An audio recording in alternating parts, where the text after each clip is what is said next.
অজ্ঞানতিমিরান্ধস্য জ্ঞানাঞ্জনশলাকয়া চক্ষুরুন্মিলিतं येन তস্मै শ্রীগুরুবে নমঃ। স্বামী গহনানন্দ, এক উৎসর্গীকৃত জীবন। আগের দিন আমরা যে অবধি শেষ করেছিলাম তার কিছুটা আগে থেকে আজকের পাঠ। মহারাজ সেই গভীর রাতে একটি গরুর গাড়ি করে ভুবনেশ্বর স্টেশন থেকে ভুবনেশ্বর মঠের দিকে রওনা হয়েছেন। গরুর গাড়ির গাড়োয়ানের সঙ্গে সেই অন্ধকার রাত্রে যেতে যেতে মহারাজের সঙ্গে তার এই রকম কথোপকথন হচ্ছে। মহারাজ তাকে জিজ্ঞাসা করলেন, তুমি জানো ওখানে কে কে আছে? সে বললে, মু জানে। সূর্যি বাবা অছন্তি, বলাই বাবা অছন্তি, অমূল্য বাবা অছন্তি, আপন বেলুর মঠ হেই জীবে। হ্যাঁ, আমি জানি সূর্যি মহারাজ, বলাই মহারাজ ও অমূল্য মহারাজ আছেন। আপনি বেলুর মঠে যাবেন। স্থানীয় লোকেরা তখন ভুবনেশ্বর মঠকে বেলুর মঠ বলতো। যাই হোক, নরেশরঞ্জন বুঝতে পারলেন যে তিনি ঠিক জায়গাতেই যাচ্ছেন। গরুর গাড়ি করে মঠে যখন পৌঁছালেন তখন রাত 3টা বাজে। তার কাছে মাত্র একটা সিকি ছিল। গাড়োয়ানের ভাড়া 3 আনা। তিনি তাকে 4 আনাই দিয়ে দিলেন। তবুও সে আরও চাইতে লাগলো। তিনি গাড়োয়ানকে বোঝাতে পারছিলেন না যে তার কাছে আর একটা কপর্দকও নেই। এই সময় জঙ্গলের ভিতর থেকে একটা টর্চ লাইট হাতে কেউ আসছে বলে মনে হলো। কিছুক্ষণ পরেই টর্চের ধারক দৃশ্যমান হলেন। বললেন, কে এখানে? তিনি সব শুনে গাড়োয়ানকে বললেন, তোর ভাড়া তো 3 আনা, তুই বেশিই তো পেয়েছিস, আবার চাইছিস কেন? তখন সে হুঁ বাবা বলে চলে গেল। ইনি হলেন সূর্যি মহারাজ, স্বামী নির্বাণানন্দজি, ভুবনেশ্বর মঠের অধ্যক্ষ। সে রাতের মতো নরেশরঞ্জনকে একটি হল ঘরে থাকতে দেওয়া হলো। রাতের আর খুব বাকি ছিল না। 3:30 নাগাদ তার মনে হলো অন্ধকারের মধ্যে কারা যেন যাতায়াত করছে। ভোর হয়ে গেছে, সাধু ব্রহ্মচারীরা সব উঠেছেন। হাত মুখ ধোয়া ইত্যাদি কারণে হল ঘরের মধ্য দিয়ে যাতায়াত করছেন। এভাবেই ভুবনেশ্বর মঠের প্রথম দিন শুরু হলো। দিনটি ছিল সোমবার, শিবের বার। আবার ভুবনেশ্বর হলো শিবক্ষেত্র।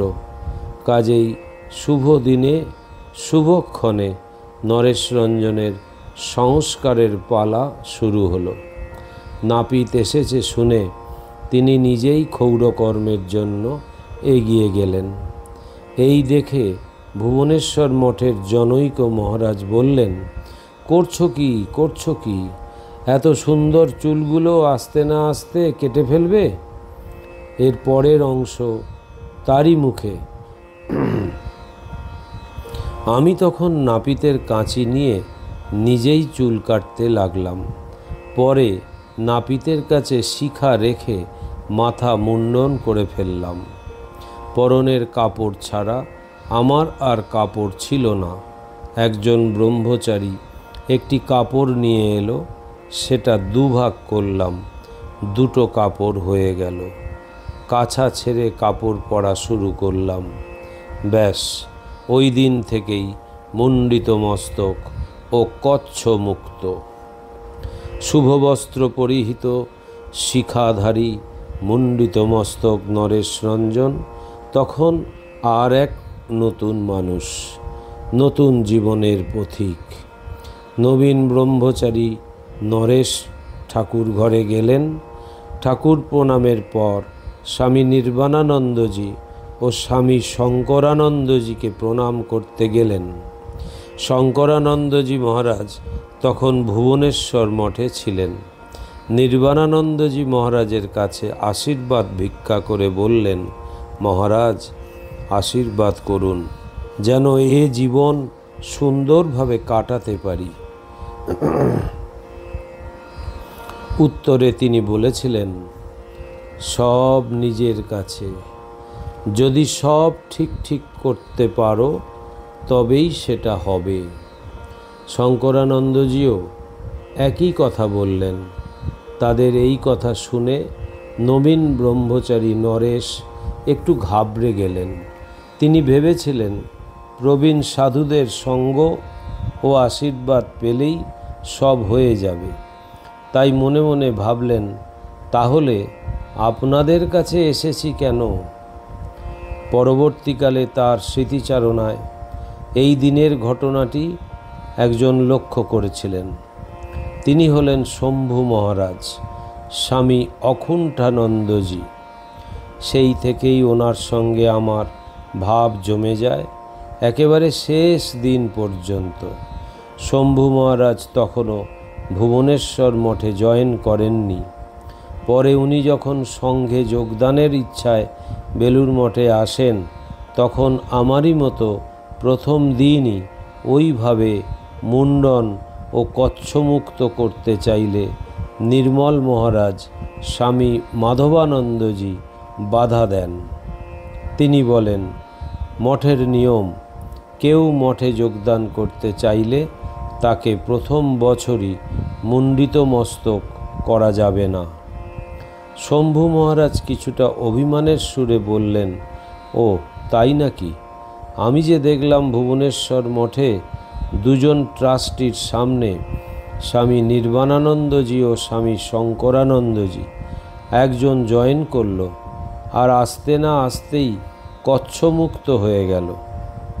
স্বামী নির্বাণানন্দজির কাছে থাকতে শুরু করে দেখলেন উনি কাজকর্ম কেমন হচ্ছে সে সম্বন্ধে বেশি কিছু বলেন না।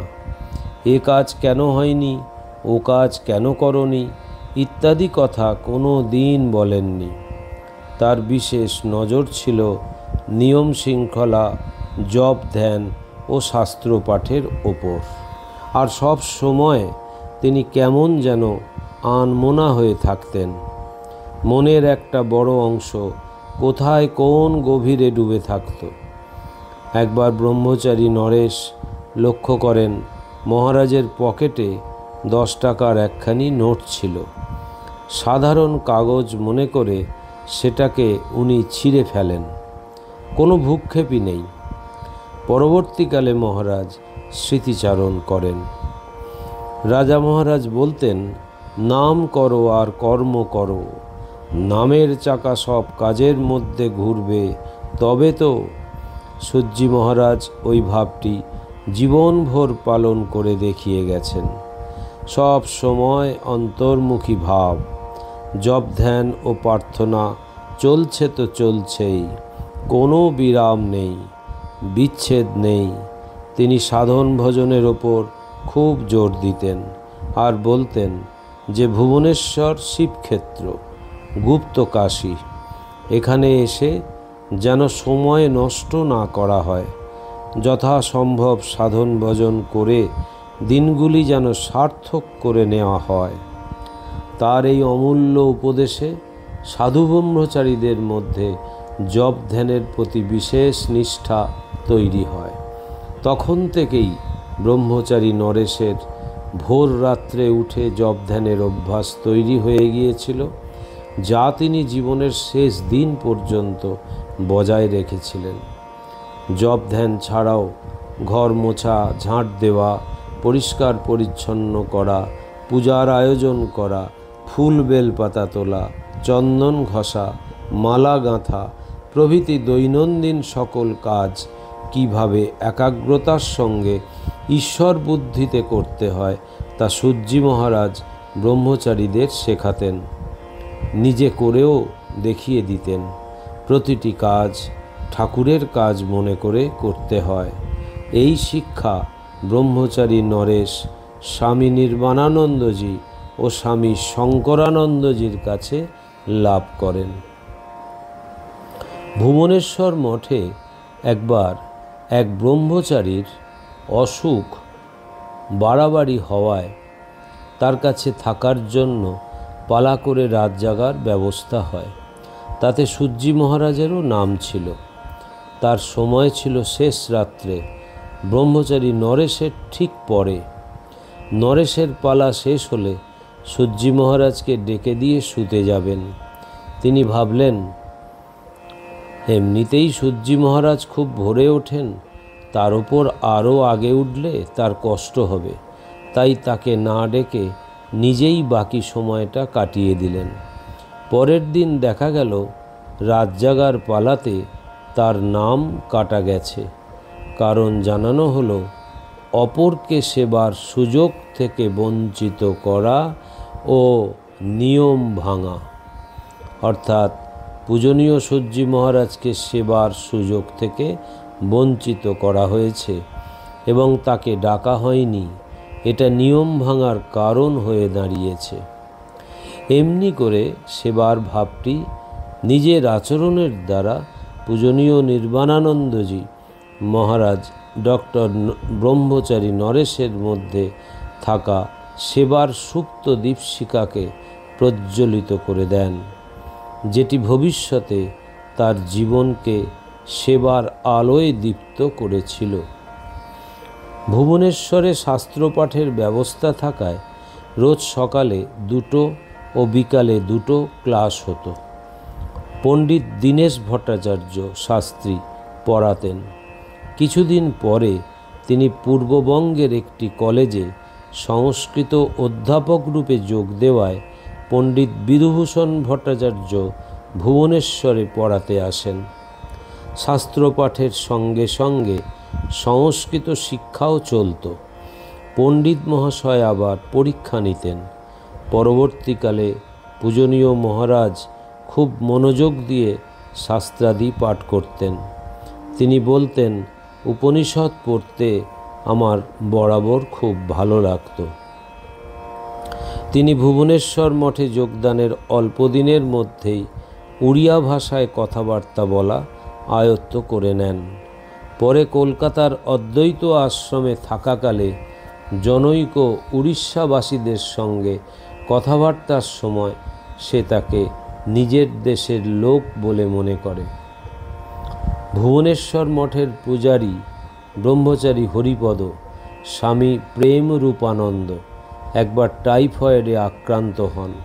সে সময় শঙ্করানন্দজি মহারাজ কাশী থেকে কেদার বাবাকে স্বামী অচলানন্দজি পুরীতে নিয়ে এসেছেন। তিনি তখন সংঘের সভা অধ্যক্ষ।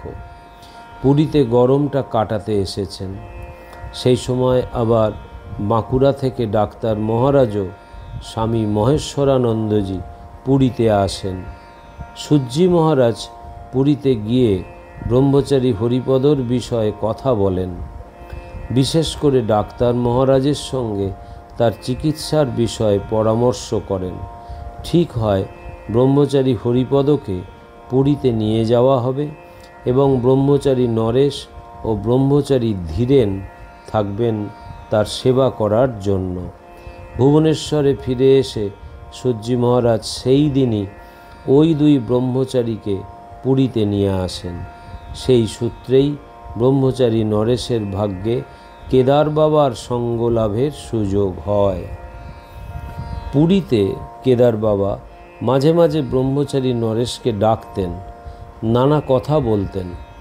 একদিন বললেন, ভাই, তুমি হরিপদর সেবা করছো, জানবে হরিপদর ভিতর ঠাকুর আছেন, তার সেবা করছো। আর একদিন কথা প্রসঙ্গে বলেছিলেন, দেখো আমাদের জীবন তো শেষ হতে চলেছে। স্বামীজিকে দেখেছি, তার কথা অনেক শুনেছি, তার বলা সেই সব কথা তোমাদের যদি না বলে যাই অন্যায় হবে। ব্রহ্মচারী নরেশ ব্রহ্মচারী হরিপদর সেবা করার সঙ্গে সঙ্গে কেদার বাবার কাছ থেকেও ধর্ম বিষয়ে নানা উপদেশ শুনতেন। জীবন কি করে গঠন করতে হবে, সেবাভাব কেমন হওয়া উচিত, কাজের সাফল্য লাভের রহস্য, সব কাজই পূজা, ধ্যান ধারণা, স্মরণ মনন, পড়াশোনার পদ্ধতি, ঈশ্বরার্পণ বুদ্ধির অনুশীলন, সহজ সরল জীবনযাপনের উপদেশ ইত্যাদি নানা বিষয় যা আধ্যাত্মিক জীবন গঠনের সহায়ক, সেই সকল কথা কেদার বাবা বলতেন। আর ব্রহ্মচারী নরেশ তার ডায়েরিতে তারিখসহ নোট করে রাখতেন। 1939 সালে তিনি পুরী ও ভুবনেশ্বরে 3 মাস কেদার বাবার সেবা করার সুযোগ পেয়েছিলেন। ওম নিরঞ্জনম নিত্যম অনন্তরূপম ভক্তানুকম্পাধীত বিগ্রহং বৈ ঈশাবতারম পরমেশমিড্ডম তং রামকৃষ্ণম শিরসা নমামহম। শ্রীরামকৃষ্ণার্পণমস্তু।